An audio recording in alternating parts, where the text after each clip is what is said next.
Salut à toutes et tous, c'est Yacine Scali et bienvenue dans La tête d'un CEO, le podcast qui vous inspire à entreprendre. Je vous propose tous les lundis une conversation authentique avec des entrepreneurs et des figures hyper inspirantes pour, je l'espère, vous permettre à votre tour de réaliser tous vos projets et impacter notre société positivement. N'hésitez pas à vous abonner au podcast et nous dire ce que vous en pensez en commentaire. Sans plus attendre, je vous souhaite un excellent épisode. Nouvelle semaine, nouvel invité et cette semaine j'ai le plaisir de recevoir pour ce podcast David Lebet, CEO et cofondateur de Dayuse. Salut David, Salut Yacine. comment vas-tu? Écoute, ça va très bien. Je suis très heureux de participer à ce podcast. Merci de ton invitation. Écoute, merci d'avoir répondu favorablement. Je vais commencer par ma première question, tu t'en doutes, mais qu'est-ce que c'est Dayuse? Alors Deus, c'est une plateforme, une plateforme de réservation de chambres d'hôtel pour quelques heures pendant la journée. On intervient dans une multitude de territoires et la société a fêté ses 10 ans il y a quelques semaines.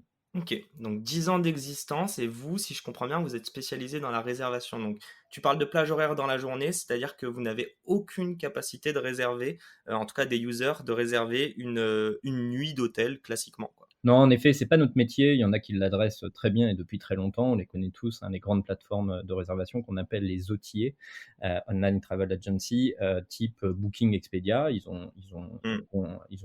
Ils ont créé ce levier de réservation il y a maintenant plusieurs décennies. Et nous, en fait, on a créé une diversification au travers de la commercialisation de chambres d'hôtel pendant des créneaux horaires de quelques heures, en matinée, en journée ou en soirée. Mais effectivement, c'est pour une consommation relativement restreinte en termes d'horaire, mais avec un prix qui est lui aussi adapté à l'usage, c'est-à-dire payer le juste prix pour la juste consommation. Ok, super clair et je pense que ça intéresse tout le monde de de comprendre pardon, la genèse du projet. Juste avant ça, est-ce que tu peux nous faire un petit récap de ce qui s'est passé depuis 10 ans euh, en termes de levée de fonds, en termes je ne sais pas si tu peux nous communiquer le nombre de users ou une tranche en tout cas, mais essayer de comprendre, vous êtes parti de quoi et vous en êtes où aujourd'hui? Bah, on a eu beaucoup d'étapes dans une vie qui est déjà assez longue pour une startup, 10 ans. Au début, on a structuré une société avec nos fonds propres. On a créé la société avec un capital de 4 000 euros, donc c'était très faible, mais on n'avait pas vraiment de, de, de barrières technologiques à mettre en place. On y reviendra probablement dans le podcast, mais on a d'abord éprouvé notre modèle avec nos fonds propres. On a généré des revenus qui nous ont permis de réinjecter dans la société. Au bout de 5 ans, on a décidé de faire notre levée de fonds, ce qui est assez long en termes de démarrage avant de faire une levée de fonds. Mais c'est un choix à un moment donné qu'on a pris et on a décidé de s'engager dans cette direction. On a donc fait une levée de fonds assez significative, on n'en a fait qu'une, c'est une série A de 15 millions d'euros auprès de deux fonds très prestigieux, mais qui nous ont aussi énormément aidés depuis qu'ils sont chez nous. C'est Idinvest Partners et Partech Venture qui nous ont accompagnés sur un tour à fin d'année 2015.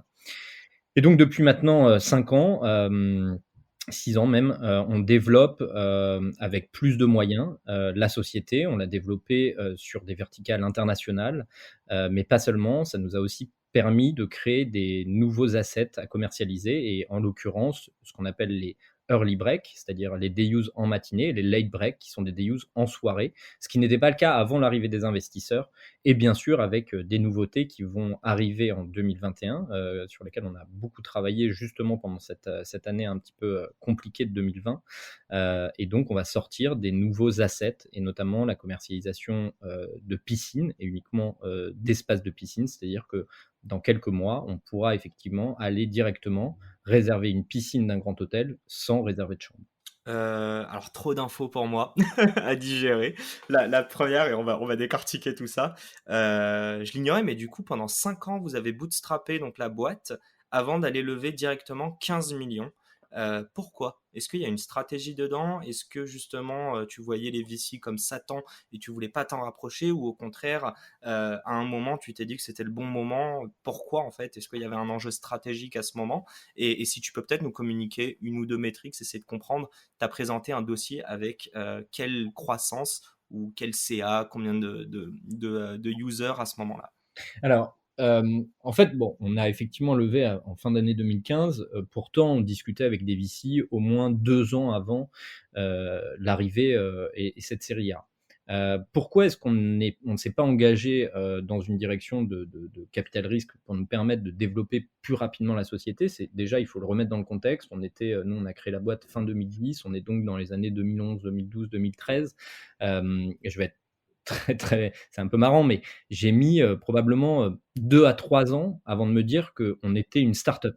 Pour moi, au démarrage, on crée une PME et en fait, le terme start-up était beaucoup moins connu et commun qu'aujourd'hui. Il y avait beaucoup moins de start-up, il y avait beaucoup moins de financement. Pour moi, une start-up, c'était Google, Facebook, voilà. C'était pas du tout ce qu'on était en train de construire. Malgré le fait que très tôt, on est parti quand même sur l'internationalisation et on va y venir, probablement plus tard. On n'a pas attendu d'avoir des investisseurs pour partir à l'international. Dès 2012, on a décidé d'ouvrir d'autres territoires européens. On n'avait pas forcément une grosse nécessité de cash à ce moment-là pour continuer à grossir. En fait, jusqu'à 2015, on n'avait pas une nécessité, d'avoir beaucoup de moyens financiers pour pouvoir grossir assez vite. On a réussi à grossir, avec nos fonds propres et il se trouve que quand on s'est tourné vers les investisseurs, en plus du développement de la société, on avait, pas loin d'1 million d'euros en cash disponible en banque qui était, purement du revenu qu'on avait, généré et mis de côté. Alors, juste une chose, je me permets de t'interrompre, David. C'est quoi justement votre business model? Tu parles justement du fait que vous avez eu, donc tu as injecté 4 000 € et tu me parles de quelques années plus tard, avant d'aller voir des VC, vous avez déjà 1 million. Est-ce qu'il y a un besoin en fonds de roulement qui est négatif? Donc, c'est-à-dire que vous encaissez avant de décaisser. Comment ça se passe? Non, en fait, on fonctionne exactement sur le même modèle que les autres outillers. J'ai pas eu l'envie et ni la prétention de me dire qu'on allait recréer la roue. En fait, il y a quelque chose qui fonctionne très très bien, c'est-à-dire que tu affiches un prix de vente sur ton site internet qui correspond à un prix négocié avec l'hôtel sur une chambre. Et à partir de là, il y a une commission d'apporteur d'affaires qui nous est rétrocédée à 30, 60 jours, fin de mois après la consommation de notre client. Nous, on n'encaisse rien directement sur la plateforme pour une raison évidente, c'est qu'on a au démarrage attiré une clientèle qui demandait, pour qui il était nécessaire de mettre en place une certaine forme de discrétion. Et donc, on ne demandait pas aux clients de prépayer directement leurs réservations sur la plateforme. Les réservations se sont payées directement, depuis la création des use, sont payées directement auprès des hôteliers et nous, on refacture les hôteliers sur nos commissions en fin de mois. Donc, ce qui fait que ça nous a permis assez rapidement de générer du revenu. En fait, c'était un peu sous la forme d'une cash machine, c'est-à-dire qu'on mettait des hôtels, on négociait des deals avec les hôtels, on le mettait en ligne. Là, il y avait des réservations qui arrivaient et tout de suite, ça nous générait du revenu sans pour autant avoir une dépense plus importante que les sales typiquement qui mettaient en place ces offres avec les hôteliers. Donc il n'y avait pas une nécessité de mettre beaucoup d'argent sur la table. Alors c'est un élément à prendre en considération quand même dans cette équation, c'est que on a profité d'un énorme buzz médiatique et on a probablement en 2011 été une des sociétés qui a eu la plus grande visibilité presse et une visibilité gratuite. C'est-à-dire que la première émission qu'on a fait, c'était pour Canal+, à l'heure du déjeuner, je ne sais plus comment s'appelait l'émission, Daphné Burki qui nous avait interviewé. Et puis à la suite de ça, il y a eu une multitude de médias qui se sont tournés vers nous en nous disant qu'ils voulaient parler de ce nouveau service. Donc, ça a eu deux portées très favorables pour nous. La première, ça a été de pouvoir tout de suite avoir des clients, des consommateurs, de pouvoir tester le service, l'améliorer et ainsi de suite, sans pour autant passer par la case acquisition client avec des leviers comme Google AdWords, etc., qui pouvaient être relativement coûteux. Donc en fait, on faisait de l'acquisition client de manière totalement gratuite. Et en même temps, la beauté des relations presse, c'est que ça nous a permis d'émerger aussi auprès des hôteliers. C'est-à-dire que les hôteliers lisent la même presse que le grand public, en gros, et du jour au lendemain, on s'est retrouvé à passer d'une phase un peu relou de prospective à une phase réceptive ultra attractive et rapide. C'est-à-dire qu'au lieu qu'on aille faire du porte-à-porte auprès des hôtels pour les convaincre que ce nouveau service pouvait être attractif pour eux, la presse faisait ce rôle-là pour nous et en fait on recevait des dizaines, des centaines de demandes d'hôteliers qui voulaient adhérer à la plateforme. Donc en fait on a fait grossir la supply grâce à ça et on a réussi à acquérir des clients grâce à ça également. Donc un modèle hyper vertueux qui allait assez vite. On a tenté de répliquer, ça n'a pas eu le même bénéfice, mais on a tenté de répliquer sur toutes nos ouvertures territoriales, notamment européennes au démarrage de la boîte, cette visibilité très presse, parce qu'on s'est rendu compte que c'était quelque chose qui nous a éviter de dépenser, pour être très honnête, probablement 1 million d'euros en visibilité pour atteindre la même visibilité qu'on avait eu gratuitement. Alors bien sûr, je suis aussi business angel, je conseille aussi, des startups et cetera. Ce sujet de presse, est un sujet hyper pertinent, mais c'est pas propre à toutes les sociétés. Il se trouve que Dayuse, déjà je venais de l'Hôtel Amour. L'Hôtel Amour, c'était à l'époque, aussi, André qui était le propriétaire du Baron, la boîte de nuit la plus branchée de Paris, qui était aussi à Shanghai, à New York, à Londres et cetera. Donc en fait, il y avait déjà un côté très branché, avec certains de mes associés, donc qui avaient, les l'oreille de la presse et en plus un service et un sujet qui était, au démarrage un petit peu sulfureux. Des chambres d'hôtel l'après-midi pour des couples, forcément, ça faisait parler dans la presse. Tous les Mmh. modèles ne peuvent pas bénéficier de cette couverture médiatique et de ces relations presse. Par exemple, une boîte de B2B, c'est souvent relativement difficile. Et donc ça a été un vrai succès. Pour revenir à ta question, à quel moment est-ce qu'on s'est tourné auprès des VC? Donc c'était, on a eu des échanges dès 2013-2014 et puis ça s'est vraiment enclenché en 2015. Ça a été assez rapide. On n'avait pas forcément la volonté de lever autant d'argent, mais on est tombé face à des investisseurs qui croyaient en nous et qui croyaient en la possibilité d'injecter plus de fonds pour aller plus vite. Et la levée s'est faite de manière très rapide puisqu'on a closé en 2 mois notre série A avec les fonds qu'on voulait puisqu'ils étaient les plus prestigieux et dans des conditions relativement intéressantes pour les deux parties. Les métriques à ce moment-là, on était à peu près sur 800 000 à 1 million d'euros de chiffre d'affaires. On était présent surtout en France et dans 3-4 pays européens, l'Italie, l'Angleterre et les pays francophones limitrophes à la France, qui avaient là aussi la même résonance médiatique, c'est-à-dire que les médias français sont souvent lus ou écoutés ou vus par la Belgique, par la Suisse, ce qui fait que là aussi, on avait réussi à ouvrir ces territoires de manière très rapide grâce aux relations presse. Donc, on est allé les voir, on avait un bon business model qui était déjà rentable, on avait réussi à développer la boîte avec un capital très très faible, on était vraiment, on avait une vraie création de valeur pour l'industrie hôtelière, mais aussi pour les consommateurs, payer le juste prix pour la juste consommation d'un côté, et pour la partie hôtelière, de créer de la liberté dans l'expérience, et donc finalement de prendre les assets de l'hôtel et de les découper de manière à les commercialiser différemment, mais mieux commercialiser. Donc en fait, toutes les planètes se sont alignées à un moment donné. On avait déjà prouvé notre capacité à développer la boîte, on avait déjà prouvé la capacité à partir sur d'autres territoires que le territoire français. On répondait à un intérêt de l'industrie, on répondait à un intérêt consommateur, et donc c'est là où ça a déclenché effectivement beaucoup d'intérêt des investisseurs, et on a choisi les meilleurs. Excellent. Et très très clair. J'aimerais juste faire une parenthèse. Hôtel Amour que je recommande fortement. Et je voudrais te remercier encore une fois et publiquement, David. Tu es le seul de tous mes invités à m'avoir proposé de tester ta solution que j'ai acceptée sans hésiter 30 secondes. Et du coup, l'Hôtel Amour, je recommande fortement. Un peu mieux de le faire avec un ou une conjointe. Mais voilà, juste pour revenir sur ce que tu disais, il y a une chose qui m'a un peu interpellé.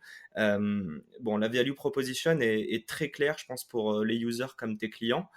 Mais pourquoi tes clients, ils se sont pas tout simplement dit, bah, on va le développer en interne? C'est-à-dire que sur notre site, ou même via Booking, etc., nous, on va proposer de pouvoir réserver des plages horaires de 4 heures, 6 heures. Et pourquoi ils avaient un intérêt justement à juste passer par toi? Alors, c'est une question très intéressante et je pense qu'il faut repartir un petit peu sur la genèse de ce service-là. En fait, nous n'avons rien inventé. Le day use se faisait déjà et se pratique depuis que les hôtels existent. Maintenant, c'était pas du tout digitalisé et c'était pas du tout industrialisé. Ce qui fait que c'était à la tête du client, c'est-à-dire que, en fait, c'est comme ça d'ailleurs que l'idée m'est venue. Je vais même repartir peut-être sur la genèse de l'idée. Moi, j'ai fait Mhm. 6 ans d'école hôtelière à Ferrandi, une école hôtelière française. J'ai travaillé dans des grands hôtels, dans des grands groupes comme Accor, Starwood, Millennium et Copthorne Hotel, etc. J'avais déjà monté une société avant de monter des Use, qui n'avait rien à voir d'ailleurs dans le secteur hôtelier. C'était de l'événementiel pour du wedding planner en fait. On avait importé ce modèle-là des États-Unis et on était organisateur de très gros mariages à très gros budget avec beaucoup d'intervenants. Bref, je me retrouve à un moment donné dans mon parcours à travailler avec la famille Coste, à prendre la direction de l'Hôtel Amour, un job absolument génial, passionnant, dans un établissement qui était pour moi le meilleur hôtel du monde, encore aujourd'hui, avec un côté très proche des clients, un lieu plus artistique que luxueux, Une déco incroyable. Des décos incroyables, des chambres toutes différentes, une chambre recouverte de boules à facettes au plafond, enfin des intervenants comme Sophie Calle, comme Alexandre de Bétac qui avaient fait des chambres, et cetera. Donc beaucoup d'artistes qui avaient conçu leur propre chambre. Un job, mais le job de rêve. Pendant 4 ans, je me suis totalement éclaté. Et puis à un moment donné, enfin dès le début d'ailleurs, à l'arrivée à l'Hôtel Amour, déjà de par son nom, de par ce qu'il est véhiculé dans la presse, et cetera, j'avais, quotidiennement beaucoup de demandes qui arrivaient par téléphone ou par des clients en direct, en walk-in, quand ils arrivaient à l'hôtel, qui me disaient: «Voilà, j'aimerais bien pouvoir louer une chambre pour quelques heures en journée». Alors au début, je proposais le même prix que la nuitée, tu vois? Par réflexe, parce qu'en fait, le coût, d'une chambre, en fait, c'est son coût d'entretien et son coût de linge, d'amenities, et cetera. Donc pour moi, ça coûtait le même prix à refaire une chambre.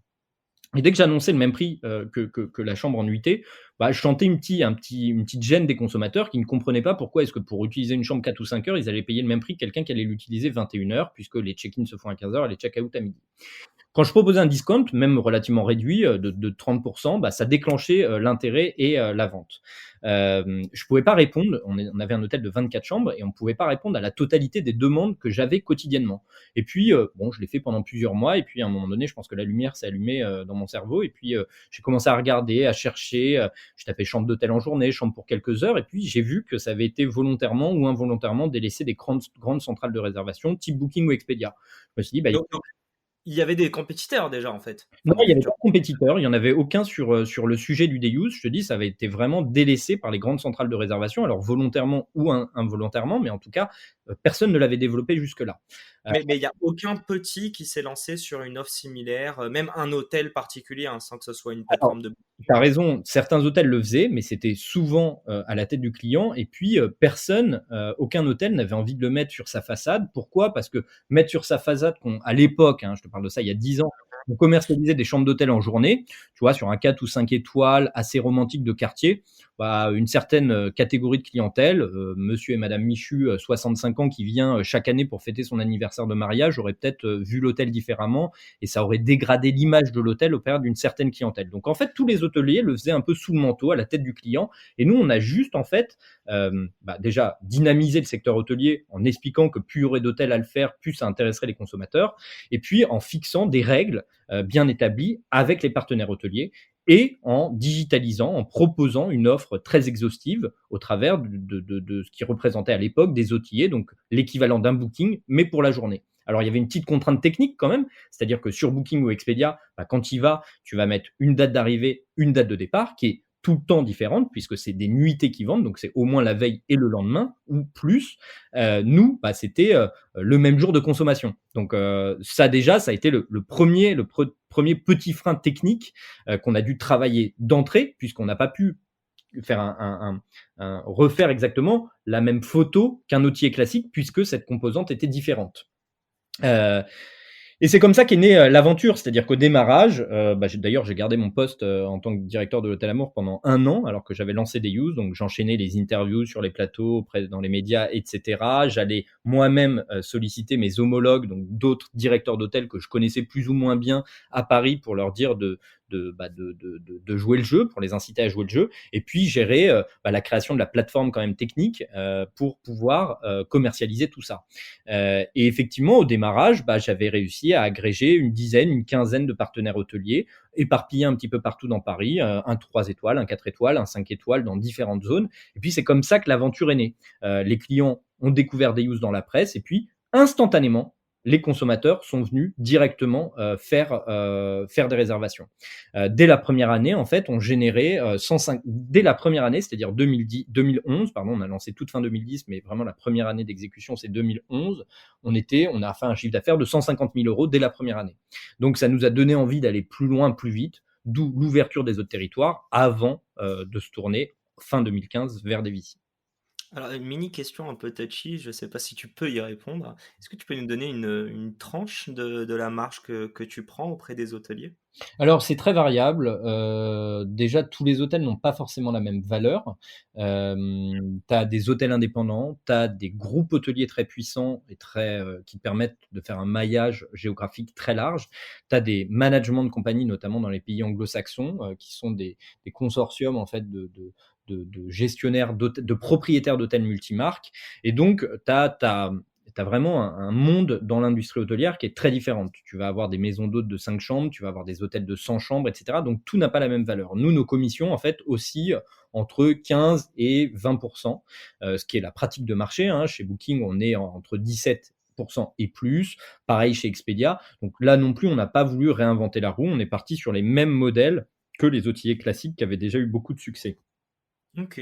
Et d'ailleurs, je me rends compte d'une chose, mais enfin, je comprends encore plus un peu la valeur ajoutée de la plateforme Day Use, c'est que pour des hôteliers, comme tu parlais un petit peu de la réputation, et en fait, je vais enchaîner sur ma prochaine question, mais évidemment qu'un hôtel 5 étoiles ou même 4 étoiles aujourd'hui n'a pas forcément envie que ses clients puissent apparaître sur le site et puissent avoir la possibilité et de réserver en fait une chambre à la journée et donc d'associer ça peut-être à j'ai envie d'appeler ça des hôtels amour sans parler spécifiquement de l'hôtel amour, mais voilà, on va dire des activités diverses et variées. Et du coup, ma prochaine question, c'est quoi la typologie de clients que tu as aujourd'hui? Et il me semble justement que tout ce mythe-là est peut-être un peu démonté aussi. Alors, tu as raison, à l'émergence de Dayuse, on s'est vraiment adressé sur une clientèle de couple. D'ailleurs, la baseline était relativement claire: pour se reposer, pour travailler ou pour un rendez-vous coquin, 3 petits points. Donc effectivement, on ciblait 3 typologies de consommateurs: celui qui vient pour se reposer, pour travailler ou pour vivre une aventure personnelle dans une chambre. Une chambre, c'est avant tout un espace privé, dans lequel on peut y faire ce qu'on veut, qui nous appartient pendant le temps, imparti, le temps, réservé.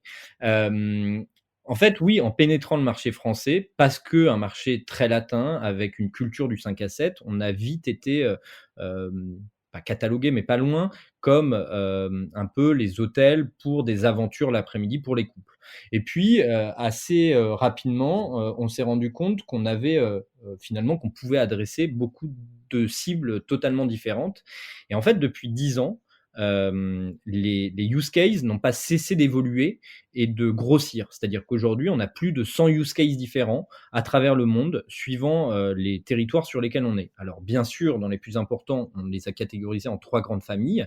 Il y a effectivement ce qu'on va appeler le travel, le transit, c'est-à-dire des gens qui ont des problématiques dans leur parcours de voyage, c'est-à-dire un vol annulé, un vol retardé, une longue escale, etc. Là, on est vraiment l'alternative au lobby d'aéroport dans lequel tu vas attendre pendant 4 ou 5 heures un vol mal installé sur un fauteuil, à pas pouvoir recharger ton téléphone, etc. On est une vraie alternative à ça. Ça, cette catégorisation de clients représente à peu près 30% de nos consommations, enfin représentait avant 2020, on y reviendra, mais en tout cas a toujours représenté 30% de nos usages. Ce qui est intéressant aussi de constater, c'est que finalement, sur nos 6 500 hôtels partenaires à travers le monde, 30% de notre offre hôtelière est située dans les zones d'aéroport ou dans les zones de gare. La deuxième typologie de clientèle qu'on a, c'est effectivement des gens qui vont venir pour travailler, pour faire des réunions, pour s'isoler. Et là, c'est ce qu'on va appeler la partie business. Rentrent dedans également d'autres typologies d'usage comme des interviews d'artistes, des showrooms, des présentations presse, des présentations produits et ainsi de suite, des shootings et autres. La troisième catégorie, qui est effectivement la plus importante, c'est le loisir. Et dans le loisir, on va essentiellement retrouver des couples qui veulent avoir des capsules privées pour pouvoir se retrouver, pour pouvoir pimenter sa vie de couple, pour pouvoir se retrouver de manière, surtout les jeunes couples qui ont des enfants, pour pouvoir se retrouver dans un cadre différent que le lit conjugal à côté de la chambre des enfants. Donc on vient mettre du piment dans la vie des couples aussi grâce à ça.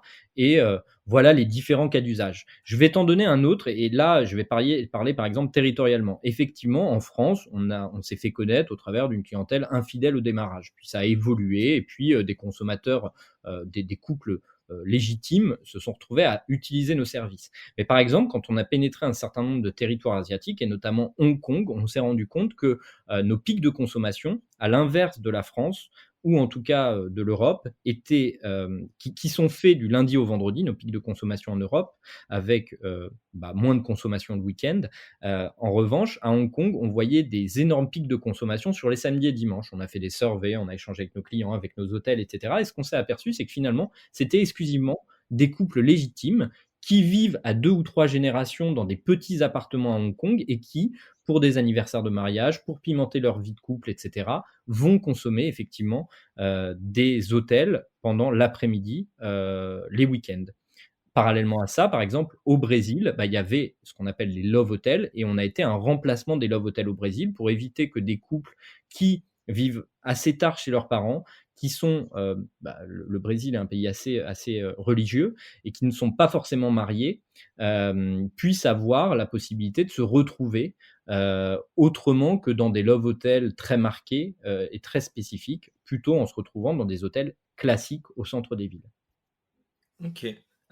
Juste pour comprendre une petite chose, c'est quoi la proportion des 3 grosses catégories que tu nous as données? En fait, surtout la dernière, elle représente combien Alors la environ? dernière, elle représente entre 40 et 50. Le loisir est notre partie la plus importante. Après je te parle des chiffres de 2019 puisque les chiffres ont été, globalement, perturbés en 2020. Bah, déjà parce qu'il y a eu beaucoup de fermetures de Ouais, territoire. on va en parler dans 2 minutes de 2020. Mais, OK, juste une petite question à 1 000 000 €, mais j'ai déjà la réponse. Premièrement, il me semble que tu es user de ta solution. Est-ce que tu peux me le confirmer? Et si oui, tu rentres dans quelle catégorie du coup? Alors, les cordonniers sont souvent les plus mal chaussés. Je suis petit user de Deuse. Je suis moi-même, marié avec 2 enfants et effectivement, avec mon épouse, on s'est fait des petites capsules comme ça, de respiration, à certains moments. J'ai aussi utilisé Deuse dans différents cadres, parfois dans des escales un peu longues puisqu'on a des bureaux aux États-Unis, on a des bureaux en Asie. Effectivement, parfois sur des transits à Dubaï ou dans certaines autres zones, il m'est arrivé effectivement de prendre des Deuse plutôt que d'attendre 4 ou 5 heures dans un lobby d'aéroport. Et puis le dernier usage, je l'ai surtout pratiqué en 2020 et notamment pendant les confinements. Utiliser une chambre d'hôtel l'après-midi quand on a ses enfants à la maison avec la babysitter, etc., c'est quand même un gros plus pour travailler plus efficacement, pour faire des réunions plus focus. Et puis avec ce petit plus qui consiste à conjuguer en fait l'approche professionnelle et aussi un petit peu personnelle, c'est-à-dire que j'allais dans des hôtels que je choisissais avec des piscines. Je travaillais 4-5 heures l'après-midi et puis à 18 heures, j'allais me piquer une tête, faire un peu de sport dans la salle de sport qui était relativement vide dans l'hôtel puisque l'hôtel n'avait pas de clients de nuitée à ce moment-là et pouvoir utiliser la piscine avant de rentrer chez moi après une journée efficace, reposante et dans laquelle j'ai quand même eu le sentiment de prendre soin de moi. OK, très, très clair. Donc corrigez-moi, hein, si je me trompe, le 21 septembre dernier, vous avez fêté 10 ans, c'est ça? Ouais, c'est ça. On en a pas Heu, pour le coup, mais on en fera une dans quelques temps. C'était dans le contexte actuel, c'est pas forcément évident, tu vois, d'organiser quelque chose. Mais ouais, effectivement, 10 ans, c'est un marqueur important, ouais. OK. Alors 10 ans, si je me trompe pas, c'est 25 pays avec plus de 5 000 hôtels, c'est ça? Ouais, on a même, dépassé les 6 500 hôtels. En fait, on a eu, une grosse poussée pendant la pandémie. On va y revenir sur l'année 2020, mais Yes. Bon, bah, ça va trop vite pour moi, mais, mais tant mieux, de bon augure. J'aimerais comprendre une chose. Dis-moi si je me trompe encore une fois. Votre premier marché, c'est les États-Unis. Le deuxième, c'est le UK. Et le troisième, donc que le troisième, hein, c'est la France. Donc si je comprends bien, 85% de votre CA est réalisé hors France. Donc là, c'est une question qui est très très large. Mais comment, à quel moment et pourquoi tu t'internationalises? Et là, on va parler, tu nous as parlé du Brésil, tu nous as parlé de l'Asie, là, je viens de parler du UK et des États-Unis. Est-ce que justement, il n'y a pas un changement de culture dans tous ces pays où, in fine, tu as considéré le marché international comme un marché global? En fait, nous, on n'a jamais vu vraiment de barrière à la pénétration des territoires. Il y en a une qui est apparue, assez tardivement, je vais y revenir, c'est sur certaines zones asiatiques, qui demandent, qui nécessitent une pénétration de marché en mode, vraiment plus local, tant sur l'UX, l'UI, les offres, le tone of voice, la manière de parler, d'adresser à la fois les hôteliers et les clients. Ça, c'est très spécifique à des marchés très particuliers en Asie. C'est pas le cas, par exemple, d'Hong Kong et Singapour, qui sont des marchés que nous, on a ouverts en mode occidental et qui surperforment de manière très significative. Effectivement, le marché US est devenu notre premier marché mondial, alors que c'est un marché qu'on a ouvert il y a 4 ans. Donc ça a été très rapide. Bon, en même temps, on parle d'une zone qui est Votre série, hein. aussi large que l'Europe, donc ceci explique probablement cela. Puis un marché de grosse consommation avec beaucoup d'hôtels, etc. Ouais, David, c'est pour ça aussi que vous avez levé votre série A? Oui, C'était pour aller au notamment, ouais, ouais, bien sûr, la Serie A, la principale raison de la Serie A, c'était aussi pour internationaliser hors Europe, enfin consolider l'Europe, mais partir aussi sur les États-Unis et puis plus lointain, l'Asie.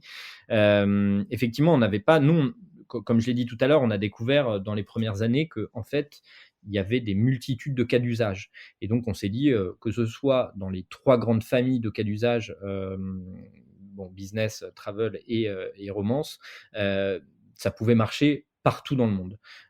Partout dans le monde, il y avait des hôtels. Tous les hôtels étaient déjà habitués à travailler avec des OTA. On s'est dit: «OK, on n'a pas de en plus, on n'a pas de barrière technologique nous empêchant de pénétrer, des territoires». Entre-temps, dans les premières années, on avait vu aussi émerger un certain nombre de concurrents, un aux États-Unis, un en Italie, un en Espagne et ainsi de suite et on s'est dit qu'il n'y avait pas de barrière technologique, mais que la barrière, en fait, c'était la pénétration des marchés. Plus on irait vite, plus on consoliderait des barrières qui empêcherait des concurrents de venir sur ces territoires-là. Chose qui s'est passée puisqu'on est ultra leader, puisque nos 3 plus grands concurrents derrière nous représentent à peine 20% de nos chiffres à eux 3 consolidés. Donc oui, ça a marché, c'était nécessaire d'aller vite et de se concentrer surtout sur la pénétration des marchés et l'international. Alors forcément, ça a été un gros enjeu de lancer les États-Unis, surtout quand on avait déjà correctement lancé l'Europe. Ça n'a pas été fait facilement et je me souviens encore de toutes ces petites phrases que tout le monde me disait: «Tu vas voir les États-Unis, tu dois éprouver, tu vas te planter, pendant la ou les 2 premières années» et cetera. Je me disais: «Oui, oui, nous, on va savoir faire, il y a pas de problème» et puis finalement, effectivement, comme tout le monde, on a mis du temps à réussir à craquer, le territoire américain. Mais à l'inverse de tout le monde, et ça, c'est quand même un point qui est assez marrant, hem, en général, tous les spécialistes des États-Unis nous ont dit en tout cas qu'il fallait, adapter, repenser notre service. Chose qu'on a voulu faire et c'est comme ça qu'on s'est planté pendant les 2 premières années. Au bout de 2 ans, j'en ai eu marre de travailler avec des spécialistes américains qui me disaient tout le temps C'était quoi les refaire changements? bah, les changements, c'était par exemple, tu vois, comme je l'ai dit tout à l'heure, on n'a jamais fait payer nos consommateurs lors de la prise de réservation. Les consommateurs payent quand ils arrivent à l'hôtel, ce qui crée une très grosse souplesse et flexibilité. C'est-à-dire que quelqu'un qui n'y va pas, quelqu'un qui n'annule pas, même quelqu'un qui annule, bah, il n'est pas chargé. C'est-à-dire que ça crée une énorme souplesse dans la consommation. Et je vais y revenir, notre consommation, c'est souvent une consommation locale. Donc, la personne qui envisage de se faire un day use demain, bah, il suffit que le lendemain, à l'heure du déjeuner, son boss lui pose une réunion, bah, en fait, il va l'annuler et le rebooker pour le surlendemain. Donc, il fallait une très grosse forme de flexibilité. Et aux États-Unis, un des exemples, c'est non, non, aux États-Unis, ils ont plein de cartes de crédit, il faut qu'ils prépayent directement sur la plateforme. Eh ben, on a essayé. Eh ben, ça n'a pas marché. Il y a eu un moment donné où je me suis dit, OK, je vais suivre mes convictions. J'ai tout réaplati et j'ai dit, OK, on va pas réinventer la roue. Ça fait 2 ans qu'on essaye de le faire. Ça ne marche pas. On va repartir sur la roue initiale. Et 2 ans plus tard, premier marché mondial de DU. Donc en 2 ans, c'est devenu votre premier marché, les US. Ouais, on a été très vite. Bon, on a gagné aussi un prix qui était très important. On a gagné Focuswright. Focuswright, c'est en gros les Oscars de l'industrie travel et hospitality. C'est la grande messe où tu as tous les grands patrons de Booking, d'Expedia, d'American Airlines, d'Uber, etc. qui sont là. C'est que des C-level. Et on a été en 2017, on a gagné le prix de la plus grande innovation dans le domaine de l'hospitality du travel au niveau mondial. Donc ça nous a donné une énorme résonance et ça nous a surtout permis de signer des grandes chaînes internationales, et notamment Hilton et Marriott, qui sont 2 chaînes américaines et les plus grandes chaînes mondiales, à la suite de ce prix-là, et aussi d'engager des managements de compagnie, ce qui était indispensable pour pénétrer le marché américain, parce que le marché américain a cette spécificité par rapport au reste du monde, c'est que signer des grands groupes, des grands comptes, des grandes chaînes internationales ne suffit pas à ouvrir les hôtels. Il faut aussi avoir un match avec les managements de compagnie, qui sont, ce que j'ai dit tout à l'heure, des consortiums qui représentent en fait des centaines d'hôtels multimarques et c'est eux qui finalement ont les décisions finales pour dire ok on s'engage ou on s'engage pas malgré que le fait que la chaîne recommande de s'engager. Donc on a gagné un gros prix, on avait les financements, on a structuré un bureau là-bas, mais surtout, et ça c'est l'élément principal, c'est qu'on a suivi nos convictions. Et en suivant nos convictions, on est revenu sur la matrice de démarrage de Deuse, ce qui a permis effectivement le succès aux États-Unis. Là, donc tu parlais un petit peu de l'importance du PR que tu as eu en 2011, en tout cas de la médiatisation que tu as eu en France en 2011. J'ai l'impression que ça s'est réitéré en étant le lauréat du concours dont tu nous as parlé. Et il y a une autre, pour moi, il y a encore un autre élément. Je vais parler de Design Studio, qui est un peu le mastodonte de l'agence aux US. Donc, ils ont notamment bossé avec Airbnb. Euh, c'est comment de bosser avec eux et ça a été quoi l'aide. Et d'ailleurs, si je me trompe pas, c'est eux qui choisissent leurs clients et pas l'inverse, hein, c'est ça? C'est pas faux, ouais. Ouais, tout le monde a envie de travailler avec eux. Alors effectivement, ils ont, c'est des Anglo-Saxons. Ils ont effectivement un office aux États-Unis, mais c'est avant tout une boîte anglaise avec cet ADN vraiment londonien. Pour nous, alors le sujet de Design Studio, c'est pas intervenu très très tôt. C'est-à-dire qu'en 2019, fin 2019, on a décidé de rebrander Dayuse, de lui donner des nouvelles couleurs, notamment pour les 10 ans, mais surtout parce on voulait adresser à partir de 2020, mais ce qui a été repoussé en 2021, des nouvelles verticales.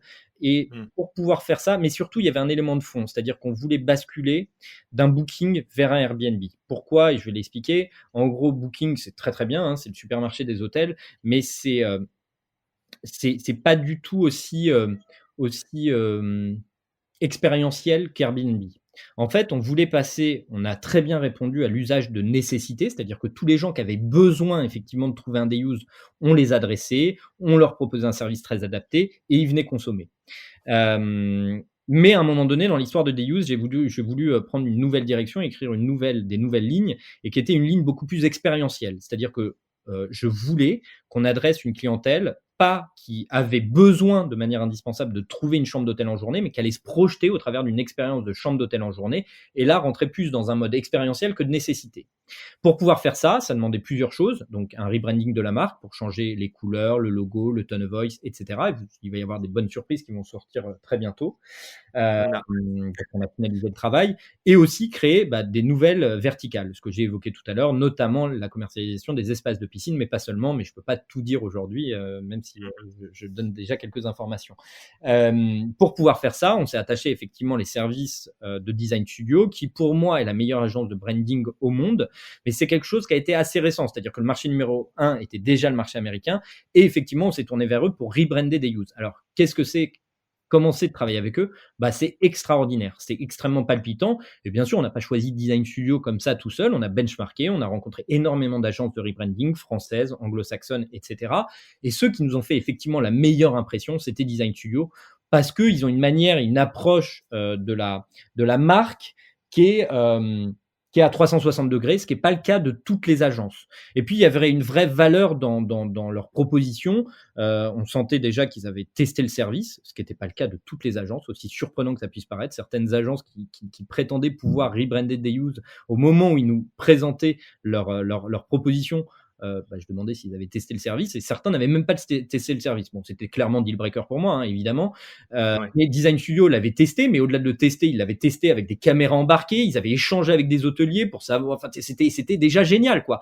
Tu vois, la réponse à l'appel d'offres, Design Studio, c'était 120 slides, alors que les autres, c'était 20 slides, tu vois. J'avais déjà quasiment une nouvelle marque quand ils sont venus me présenter l'appel d'offres. Après, travailler avec eux, ça a été extraordinaire parce qu'on a impliqué toutes les équipes en interne de Deuse, que ce soit de la comptabilité, comme des sales, comme du market, de la tech, etc. Et puis, il y a eu beaucoup d'échanges avec des hôteliers pour vraiment construire la marque de demain et la rendre extrêmement attractive. Alors, c'est un long projet qu'on avait initié fin 2019, qui a été mis en stand-by en 2020 pendant une longue période, qu'on a réentrepris à partir de septembre. Et ça y est, notre marque est maintenant finalisée et sera lancée au premier semestre. Alors, je ne dis pas quand, mais ce sera une surprise, mais sera lancée au cours du premier semestre sur tous nos territoires avec un ramp-up progressif, c'est-à-dire qu'on ne va pas ouvrir les 25 territoires avec la nouvelle brand, mais ça va être évolutif dans 2 mois, notamment pour absorber les régressions SEO et une multitude de facteurs pour être bien sûr que le nouveau site est parfaitement aligné. Mais Design Studio, c'est effectivement une boîte extraordinaire. Tu as cité Airbnb, c'est pas seulement Airbnb, c'est aussi Deliveroo, Get Your Guide, Tinder, mais aussi des très belles boîtes françaises dont je suis très admiratif, comme Alan qui a rebrandé avec Design Studio aussi. D'accord. Ah, j'ignorais ça. Ok, bah écoute, un grand merci pour toutes les informations. Je me posais juste la question, donc US, Asie, etc. Vous avez des bureaux en France ou vous en avez ouvert d'autres? Non, alors on avait d'abord ouvert des bureaux à New York, et puis bon, c'était très bien, c'était très prestigieux, effectivement, et c'était bien pour démarrer les États-Unis. Euh, alors on a eu 2 bureaux en fait. On a eu un bureau effectivement à New York et un bureau à Hong Kong, l'un pour piloter les US, l'autre pour piloter l'Asie. C'était plutôt des bureaux de représentation commerciale. Il n'y avait pas tous les métiers tech, market, etc. étaient pilotés depuis le headquarter à Paris. Et puis, il y a un moment donné, on a voulu switcher pour une question aussi culturelle, pour avoir un pont plus fort entre Paris et les États-Unis. On a décidé de fermer notre bureau à New York et d'ouvrir un nouveau bureau à Montréal. Et ça a été extrêmement bon parce que j'ai une vision des commerciaux aux États-Unis qui est pas très, qui est pas très belle. Pour moi, les commerciaux américains, beaucoup sont pour beaucoup des vrais mercenaires. Et donc, au niveau de la culture d'entreprise que tu es obligé de créer quand tu as une start-up européenne, française qui doit pénétrer le marché américain, bah, ça nous a bien servi au début, mais il y a un moment donné où on s'est dit qu'on pouvait grandement améliorer ça. Et ça a été très amélioré tout au long de l'année 2020 avec ce bureau basé maintenant à Montréal. Sur la partie effectivement asiatique, on a ouvert un bureau à Hong Kong qui pilote plusieurs pays asiatiques. Et là, on est en train d'ouvrir un nouveau bureau parallèle à Taïwan, qui là, Taïwan va être un bureau un petit peu différent du bureau de la représentation commerciale classique. On va avoir effectivement du market, de la tech, etc., basé à Taïwan. Pour la raison suivante, c'est que aujourd'hui, tous nos territoires, on les avait ouverts, je l'ai dit tout à l'heure, en mode occidental. C'est-à-dire que c'est à peu près, c'est globalement la même plateforme qui est ouverte sur tous les territoires. Ça a très bien marché sur Hong Kong et Singapour, et notamment aussi l'Australie, où on est présent en Asie, enfin en Asie-Pacifique. Et puis un jour, on a essayé, il y a 2 ans, on a essayé d'ouvrir le marché taïwanais. Et là, on s'est rendu compte que ça prenait pas du tout. Et puis, dans nos perspectives de croissance, d'autres territoires étaient intéressants pour nous, comme les territoires japonais, coréens et même la Chine. Et on s'est rendu compte que ça nécessitait d'avoir une approche locale. Pour la première fois de Day-Use, on allait devoir ouvrir ces territoires-là en mode local et pas occidental. C'est-à-dire avoir un UX bien spécifique, avoir adressé les clients d'une certaine manière, avoir un certain ton, une certaine image, etc. Et donc, c'est pour ça qu'on ouvre là, dans les prochaines semaines, un nouvel office à Taïwan, avec un lead là-bas, qui est un ancien de Paris, hein, qui est marié à une Taïwanaise et qui vit là-bas, pour justement avoir cette approche et donner cette note et cette consonance particulière à certains territoires asiatiques avant d'enclencher la Chine dans peu de temps. Ok, très clair. Bon, je pense qu'il y a encore plein de sujets. En tout cas, à titre perso, il y a d'autres sujets que j'aurais voulu aborder avec toi, mais on est un peu pris par le temps. J'aimerais quand même que tu nous parles assez brièvement, mais si tu peux quand même nous parler de cette année 2020, qui, je crois, à la différence du milieu hôtelier, a plutôt bien marché pour vous d'ailleurs. Alors forcément, elle avait très bien commencé avec un janvier-février en pleine croissance, et cetera. Enfin bon, on n'a jamais cessé de croître évidemment, hein, mais des rythmes de croissance qui étaient très soutenus, avec beaucoup, de nouveaux sujets qui devaient arriver, bah, tous ceux que j'ai évoqués qui seront des sujets 2021, c'est-à-dire, le rebranding de Day-Use avec Design Studio, les nouvelles verticales et les pénétrations de nouveaux territoires, très spécifiques locaux. Et puis, bah, mars, on prend un lockdown total sur une multitude de marchés européens. On ferme carrément les sites français, anglais, allemands et une multitude espagnols, etc. En fonction des confinements qui étaient ordonnés par les gouvernements. Seuls l'Asie et les États-Unis sont restés ouverts. Et c'est assez surprenant parce que, bon, en fait, on a pris vraiment une vague d'est en ouest. C'est-à-dire que ce qu'on avait pris de petite manière en Asie autour de février, en fait, ça a grossi comme une vague qui grandit sur l'Europe, qui passe sur l'Europe, qui abîme complètement l'Europe et qui ensuite bascule sur les États-Unis avec cette spécificité américaine, avec un Donald Trump qui ne croyait pas vraiment au virus, qui n'a pas mis de réel confinement à part des États ou des villes qui ont décidé de confiner.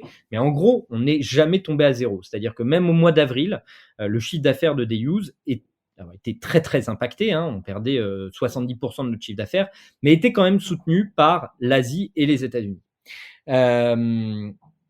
Au fur et à mesure, les territoires européens se sont déconfinés et nous, le constat qu'on a fait, ce qui n'était pas gagné d'avance, c'est qu'on s'est rendu compte que nos utilisateurs étaient très pressés de reconsommer.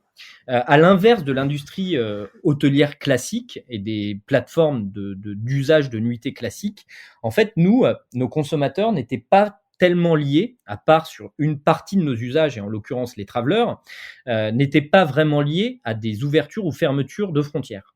Et donc, nos utilisateurs étant pour la plupart des utilisateurs locaux, le Hongkongais, on consomme à Hong Kong, le New-Yorkais à New York, le Parisien à Paris, bah en fait, au moment du déconfinement, et aussi parce que c'est un usage de nécessité, hein, très clairement, on a quasiment retrouvé nos niveaux historiques de consommation. C'est-à-dire qu'il y a eu un déconfinement progressif à partir de mai, je vais prendre l'exemple de la France, mais au niveau mondial, on a réussi à retrouver nos niveaux de 2019. En août 2020, on était à égalité avec août 2019. En septembre 2020, on était en croissance à nouveau par rapport à 2019. Ce qui est absolument incroyable par rapport, on doit être peut-être une des seules sociétés de l'industrie à avoir pas réussi à faire de la croissance en 2020, mais en tout cas, j'ai les chiffres arrêtés sur la fin d'année, on a fait moins 13% de chiffre d'affaires en 2020 par rapport à 2019. Alors, c'était pas du tout ce qu'on avait prévu, puisqu'on avait prévu une croissance de plus de 60% sur l'année 2020 par rapport à 2019. Mais malgré tout, on a réussi quand même à beaucoup maintenir la structure. Un autre élément très favorable dans l'équation, bizarrement, c'est que les hôteliers, en perte totale de contrôle, se sont pour beaucoup énormément tournés vers nous. C'est-à-dire qu'il fallait qu'ils trouvent des solutions rapides pour pouvoir survivre. Et donc, énormément de groupes hôteliers, mais aussi d'hôtels indépendants, se sont tournés vers nous. Ce qui fait qu'en l'espace de 6 à 8 mois, on a signé près de 1500 hôtels à travers la planète, sachant qu'en 10 ans, on en avait signé 5000. Tu vois, cette espèce d'accélération très très forte qu'on a réussi à avoir. Et puis, des nouvelles chaînes se sont tournées vers nous. C'est à ce moment-là où on a signé des grosses chaînes internationales comme IAG, Intercontinental Holiday Inn Group, le quatrième groupe hôtelier mondial. On a signé Louvre Hôtel, qui est détenu par Jin Jiang, qui est le plus gros acteur de l'hôtellerie en Asie, notamment en Chine, voire un des plus gros acteurs mondiaux. On a signé le groupe Radisson, on a signé beaucoup de nouvelles managements de compagnies aux États-Unis, et puis beaucoup d'hôtels indépendants qui nous ont sollicité pour rejoindre la plateforme. Donc une année très très particulière, avec des hauts, des bas. Il a fallu quand même maintenir une équipe qui a eu peur, comme moi j'ai eu peur. C'est-à-dire qu'au mois d'avril, effectivement, on voyait tous les hôtels se fermer les uns après les autres. On se disait, est-ce que la consommation va revenir? On savait qu'on allait faire partie, avec l'événementiel et la restauration et quelques autres secteurs, des secteurs les plus impactés par cette pandémie, mais pas impactés juste pendant le temps de la pandémie, impactés sur le long terme aussi. Pourquoi? Parce que par exemple, la fixation des prix, en fait, tu as ce qu'on appelle le yield management, qui est en fait une façon de vendre et de définir ses prix de vente qui provient historiquement de l'aérien il y a 40 ans. Et en fait, c'est ultra pratiqué. Tous les hôtels pratiquent le yield management. Le yield management, c'est fixer ses prix en fonction de l'offre et de la demande, en gros. Donc, forcément, un hôtel parisien qui va vendre, quand il n'y a pas d'événement à Paris, à 200 euros, est susceptible de vendre cette même chambre en pleine Fashion Week ou en plein Salon Cardio ou en plein mondial du Bourget, par exemple, peut vendre ses prix x2 ou x3. Et nous, nos prix de vente en day use sont calculés par rapport au prix de vente de nuitée. C'est-à-dire que nous, on met un discount sur nos prix de vente par rapport au prix de nuitée. Mais les prix de nuitée, qui étaient, je vais prendre un exemple, l'hôtel 4 étoiles qui vendait à 200 euros, que nous, on vendait à 100 euros par exemple, s'est mis à complètement casser ses prix, puisqu'il avait plus de clientèle de nuitée, pour pouvoir essayer d'attirer le peu de clientèle qu'il y avait sur la nuitée, a complètement dégradé ses prix, et donc est passé de 200 à peut-être 120 euros. Ce qui fait que nous, ça a eu aussi un impact chez nous, on a dû basculer nos prix de vente de 100 à 70 euros. Donc une perte de revenus à ce moment-là. Mais bon, avec des marchés qui ont gardé de la croissance, et des croissances assez incroyables, c'est-à-dire que les territoires asiatiques, dans toute l'année 2020, ont conservé des croissances supérieures à 3 chiffres. Et pour, par exemple, le marché singapourien, on a fait une année à 300% de croissance, en pleine pandémie, ce qui est complètement extraordinaire. Et si je comprends bien, en plus de ça, ton panier moyen a baissé, mais du coup, le volume a augmenté. Tu as eu plus Ouais, de ça a visites. été compensé effectivement par une certaine forme de volume, sur certains territoires. Et effectivement, même en France, on s'est retrouvé avec, des niveaux de croissance par rapport à 2019, ce qu'on ne pensait absolument pas possible quand on était encore au mois de mai et qu'on voyait le début du déconfinement, quoi. Ok. Écoute, je vous souhaite, hein, à Deus, que 2021 soit encore mieux que 2019. Ça touche à sa fin. J'ai quand même deux petites questions à te poser pour retourner vraiment dans la tête du CEO. Au-delà du CEO, j'ai l'impression que, donc, corrige-moi si je me trompe, mais tu as investi dans plusieurs startups en tant que business angel, pas forcément des boîtes françaises. Il me semble que tu épaules aussi des entrepreneurs. Donc, une question qui est très très globale, mais j'aimerais juste avoir toi. C'est quoi pour toi l'entrepreneuriat? Je te demande pas une définition globale, mais vraiment si tu pouvais l'associer à un mot ou à un groupe de mots qui t'est propre. Alors, c'est vaste l'entrepreneuriat, c'est prendre du risque, avoir une vision d'avenir et vouloir la mettre en place avec des forces autour de toi. C'est de répondre à un intérêt de consommateur. Euh, et oui, effectivement, j'interviens comme business angel dans différentes sociétés, alors dans lesquelles je m'investis d'ailleurs plus ou moins en fonction de l'attente des founders, des CEO, etc., de ce que je peux aussi apporter à la boîte. Je pars du principe que c'est intéressant d'être business angel s'il y a un apport à l'entreprise qui peut être fait. Euh, Donc c'est pas que financier, quoi. non, c'est pas que financier, c'est pas que philanthrope non plus évidemment, mais c'est un entre-deux entre la volonté de transmettre ce que j'ai reçu aussi, la volonté de m'intéresser à d'autres business parce que bah, je retire beaucoup d'enseignements aussi de boîtes que j'accompagne qui font des choses très bien, qui ont su d'ailleurs pour certaines grossir plus vite que nous. J'ai été un des premiers investisseurs dans Miro et bon, on connaît l'histoire de Miro qui est devenue 100 fois plus grosse ou 10 ou 100 fois plus grosse que des use. Donc j'ai tiré aussi de l'enseignement de ce qui avait été exécuté là-bas. Et puis, euh, et puis non, je trouve que quand tu es entrepreneur, tu as souvent d'autres idées aussi, tu as souvent envie de regarder d'autres sujets, mais tu dois rester impérativement focus sur l'exécution et sur la confiance qu'on a mis entre tes mains. Et je trouve que le meilleur, tu vois, monter une multitude de boîtes en même temps, je trouve pas que ce soit très logique quand tu dois exécuter très fort et très vite. En revanche, voilà, mettre des petites billes dans différentes sociétés auxquelles je crois ou dans des entrepreneurs qui me font vraiment vibrer, bah, je me dis qu'un jour ou l'autre, bah, je m'y intéresserai peut-être de plus près aussi. Et voilà, c'est du partage entrepreneurial avant tout, quoi. Ok, très clair. Ma dernière question, et après, promis, j'arrête de t'embêter. Et tu n'y échapperas pas, je la pose à tous mes invités. J'aimerais savoir, donc, dans un monde lointain, si tu pouvais choisir quelqu'un de vivant, mort, fictif ou réel, qui rentrerait à ton board. Donc, ce serait qui et pourquoi? C'est une bonne question.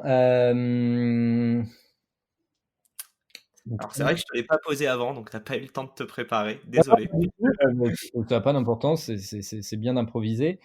Si je devais faire rentrer quelqu'un à mon board, c'est une bonne question. Je pense que je prendrais quelqu'un que j'admire énormément. Je pense que je prendrais le CEO d'Airbnb, tu vois, par exemple, parce que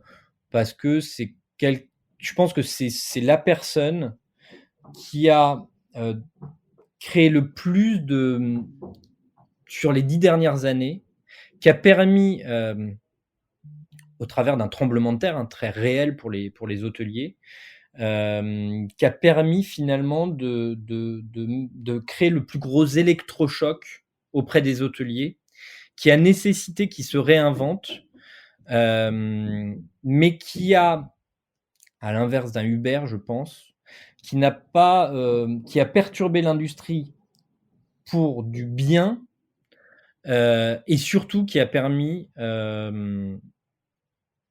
aux consommateurs d'élargir les usages possibles. Et puis bon, qui a aussi créé une magnifique culture d'entreprise, etc. Je pense que ce serait probablement la personne la plus intéressante pour des use et pour moi pour faire grandir la boîte. Alors c'est un rêve, hein, Ouais. je pense que ça restera au stade du rêve Oh, c'est ou pas, mais voilà. Ouais. Bah, si jamais il nous entend et qu'il parle français, ce que je doute, mais on sait jamais. Dis-moi, j'ai une petite question comme ça. Dans le meilleur des mondes, est-ce que tu penses que plus tard, Deus serait capable d'accepter sur sa plateforme des logements privés comme Airbnb, mais toujours avec de la location à la journée, ou c'est quelque chose que tu as déjà envisagé et qui est impossible? Bah, on s'est posé la question dès le début, dès la création de Deuse, surtout quand on a vu l'émergence de Airbnb, puisqu'on est né à peu près en même temps. Il y a un côté opérationnel qui est pas réaliste. C'est-à-dire que bah, Bah, c'est le passage des clés t'as le check-in, le ménage, le t'as linge. l'application et tu vois, la personne, elle n'est pas dans le couloir en train d'attendre que tu lui rendes la clé. Et nous, nos consommateurs, bah, ils veulent pouvoir arriver dans la chambre quand ils veulent. En fait, ils réservent un créneau horaire. Je sais pas, je vais prendre un exemple de midi à 17h. mais il peut très bien, enfin, les clients arrivent à 12h47 et va partir à 16h22. Et tu vois, ça créerait une contrainte de devoir prévenir un autre. Et puis le côté, ouais, tu vois, t'as pas Il y a un t'as pas la même notion de service. C'est-à-dire que nous, quand tu réserves un day use, tu as accès à la piscine de l'hôtel, tu as accès à la salle de sport, tu as accès au sauna, tu as accès au room service, etc. Tu as accès au rooftop quand il y en a un. L'appartement, c'est un service qui est pas très large et qui ne couvre pas forcément toutes les attentes de nos consommateurs. Ouais, ok, donc c'est pas la même expérience en fait que tu leur offres actuellement avec les hôtels, quoi. En effet, ouais. Ok, bah écoute, ça clôture très bien notre conversation. J'ai été ravi de pouvoir échanger avec toi, David, et de te poser mes questions. Merci de t'être prêté au jeu. Merci à toi. Et puis, et encore une fois, merci pour ton invitation aussi à l'Hôtel Amour, Ouais, que c'est je un plaisir. recommande à tous les auditeurs. Merci à vous en tout cas de nous avoir écoutés jusqu'à la fin. On a encore une fois un peu dépassé, vous commencez à me connaître, mais en général, c'est parce qu'il y a beaucoup de choses intéressantes. Donc voilà, j'espère que vous avez apprécié autant que moi, et je vous dis à dans 2 semaines pour un nouvel épisode. Merci David, Ok, salut. bye bye. Et c'est la fin de cet épisode. Si cet épisode vous a plu, n'hésitez pas à nous soutenir en nous mettant 5 étoiles sur les plateformes, en vous abonnant évidemment et en nous laissant des commentaires. C'est très important et ça fait toujours plaisir. Hâte de vous retrouver la semaine prochaine.